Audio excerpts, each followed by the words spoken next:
Assalamualaikum warahmatullahi wabarakatuh. Salam rahayu sedulur semua. Pernah nggak sih kita merenung sejenak? Apakah Anda yakin leluhur kita di tanah Jawa benar-benar menganut sistem kasta seperti di India? Atau jangan-jangan sejarah yang Anda pelajari selama ini sudah dipelintir sedemikian rupa? Bagaimana kalau saya katakan bahwa leluhur Jawa justru menolak sistem kasta dan yang mereka junjung tinggi adalah laku hidup dan rasa? Mari kita kupas satu persatu dengan fakta, logika, dan hati. Kita hidup di zaman di mana sejarah sering dianggap sebagai kebenaran mutlak. Tapi pertanyaan pentingnya adalah, siapa yang menulis sejarah itu? Apakah sejarah Jawa yang kita baca di buku sekolah benar-benar ditulis oleh orang Jawa yang mengerti rasa Jawa? Ataukah itu hanya penafsiran dari luar, yang membawa kepentingan budaya asing, kolonialisme, dan sistem yang ingin menindas? Salah satu narasi besar yang sering diajarkan kepada kita adalah bahwa masyarakat Jawa kuno menganut sistem kasta, mirip dengan India. Tapi sebagai orang Jawa, saya tidak pernah merasa itu masuk akal. Karena dalam kehidupan sehari-hari, bahkan hingga hari ini, masyarakat Jawa punya cara sendiri dalam menilai seseorang. Bukan dari keturunan, tapi dari sikap dan perbuatan. Asal-usul kasta, apa itu dan dari mana datangnya? Kasta, atau dalam bahasa India disebut varna, adalah sistem stratifikasi sosial yang membagi manusia ke dalam 4 golongan besar. 1. Brahmana, kaum pendeta, pemegang kekuasaan spiritual. 2. Ksatria, prajurit dan penguasa. 3. Waisya, pedagang dan petani. 4. Sudra, rakyat biasa, pekerja kasar. Dan di luar itu ada yang disebut paria, golongan yang dianggap tak memiliki kasta sama sekali. Sistem ini sudah berjalan ribuan tahun di India dan sangat kaku. Seseorang yang lahir sebagai Sudra, misalnya, tidak akan pernah bisa naik menjadi Waisya atau Ksatria, tak peduli seberapa cerdas atau jujurnya dia. Sistem ini adalah bentuk paling nyata dari diskriminasi yang dilegalkan. Lalu bagaimana dengan Jawa? Memang benar bahwa sekitar abad ke-4 Masehi, ajaran Hindu dan Buddha mulai masuk ke Nusantara. Banyak kerajaan seperti Kutai, Tarumanegara, hingga Majapahit terpengaruh oleh budaya dan sistem India. Termasuk dalam hal ini adalah struktur sosial. Dalam kitab-kitab seperti Negara Kertagama dan Pararaton, kita memang bisa menemukan istilah Brahmana, Ksatria, Waisya, dan Sudra. Tapi, ini yang penting, istilah itu tidak berlaku secara turun-temurun dan mutlak seperti di India. Contohnya, seseorang bisa disebut Brahmana bukan karena ayahnya seorang Brahmana, tapi karena dia menjalani hidup sebagai resi, pandita, atau guru spiritual.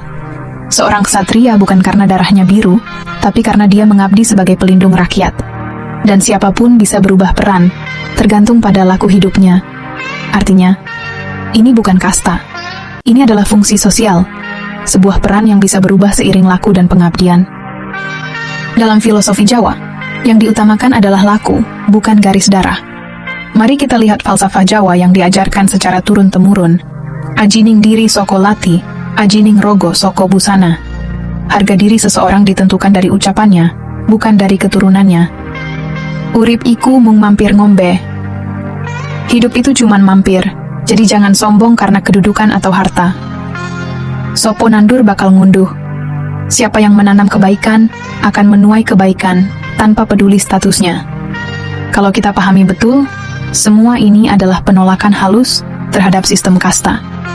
Karena dalam budaya Jawa, seseorang dihargai karena perilaku, bukan silsilah. Di banyak desa, bahkan hingga kini, orang yang paling dihormati bukanlah keturunan bangsawan, tapi yang paling bijak, yang paling dermawan, dan yang paling bisa memberi solusi saat ada masalah. Mari kita lihat beberapa contoh dari kehidupan nyata. Gotong royong di desa. Saat ada yang menikah, membangun rumah, atau panen, semua warga membantu tanpa peduli status sosial. Tidak ada yang merasa lebih tinggi atau lebih rendah. Pemilihan kepala desa. Orang dipilih bukan karena ia dari keluarga priayi, tapi karena dipercaya bisa memimpin dengan adil. Pewayangan. Dalam kisah wayang, tokoh seperti Semar, Gareng, dan Bagong adalah rakyat jelata. Tapi mereka justru menjadi guru bagi para ksatria seperti Arjuna dan Bima. Ruwatan. Semua orang bisa ikut ruwatan untuk membersihkan diri dari nasib buruk, tanpa dibedakan kasta atau status.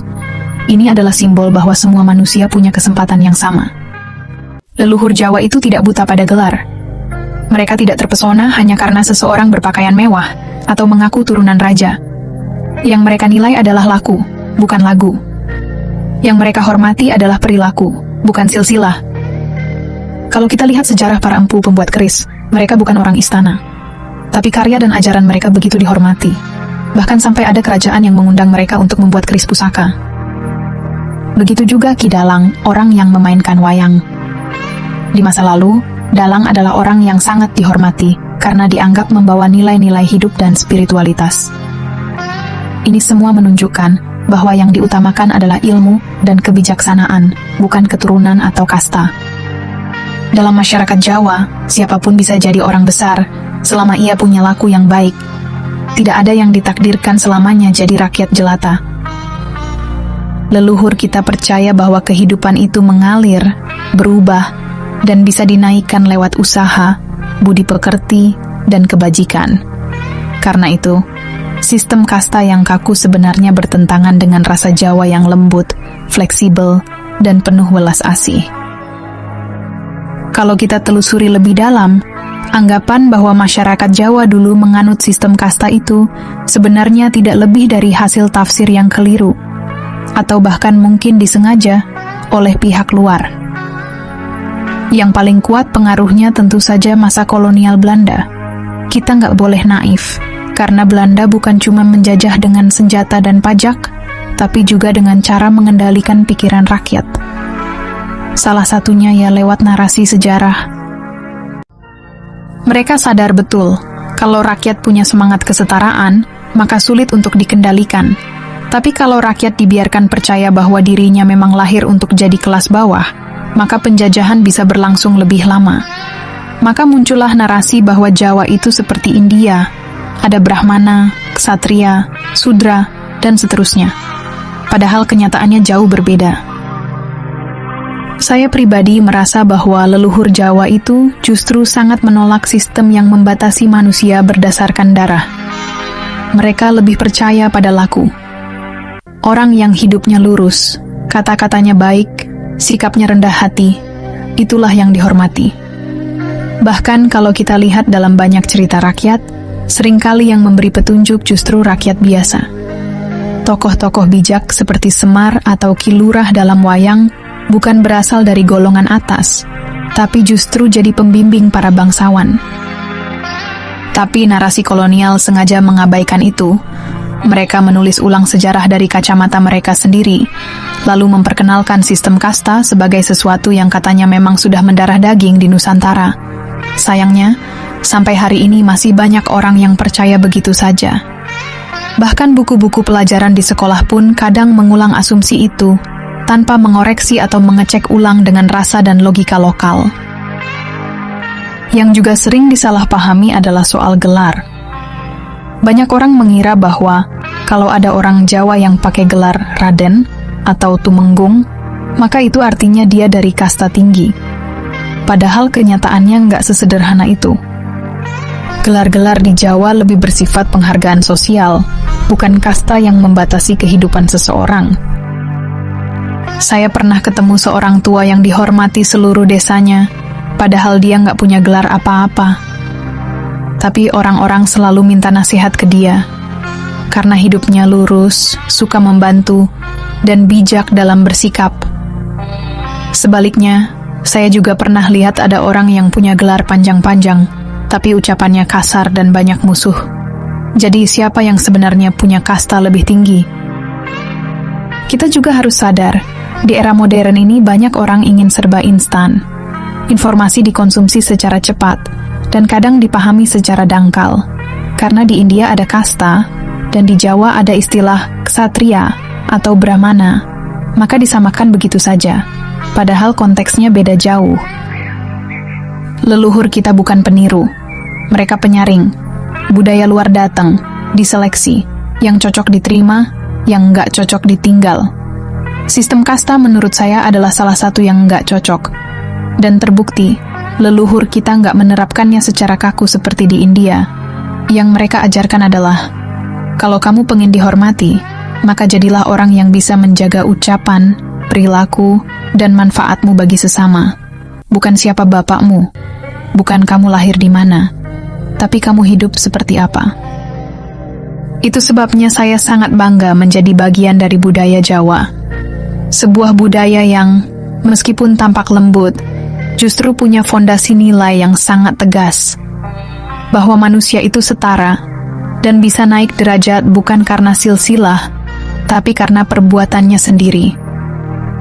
Sekarang mungkin Anda bertanya, kalau memang di Jawa nggak ada sistem kasta, terus kenapa di dalam keraton atau kerajaan Jawa itu ada gelar-gelar, ada bangsawan, ada abdi dalem, dan ada rakyat biasa? Bukankah itu juga bentuk kasta? Saya juga dulu sempat berpikir seperti itu. Tapi setelah saya telusuri lebih dalam, ternyata hal itu beda dengan sistem kasta seperti di India. Di kerajaan Jawa, gelar dan jabatan itu memang ada, tapi bukan berarti membatasi nasib seseorang seumur hidup. Bukan berarti kalau kamu lahir dari keluarga pelayan, maka kamu harus jadi pelayan selamanya. Enggak. Justru banyak bukti di masa lalu, rakyat biasa bisa diangkat menjadi pejabat atau diberi gelar oleh raja karena kesetiaannya, kepandaiannya, atau jasa-jasanya. Bahkan banyak abdi dalem yang dulunya rakyat biasa, tapi karena lakunya bagus, dia diberi kehormatan dan dihormati oleh seluruh keraton. Jadi bedanya begini, kalau di India, kasta itu mutlak berdasarkan kelahiran. Kamu lahir sebagai sudra, ya kamu sudra sampai mati, nggak bisa naik. Tapi di Jawa, yang disebut kelas sosial itu lebih cair. Kamu bisa naik derajat kalau kamu menunjukkan budi pekerti yang baik. Bahkan banyak orang desa yang tanpa gelar, tapi karena dia bijak, jadi rujukan masyarakat. Dan sebaliknya, banyak yang bergelar tinggi, tapi dijauhi karena lakunya nggak baik.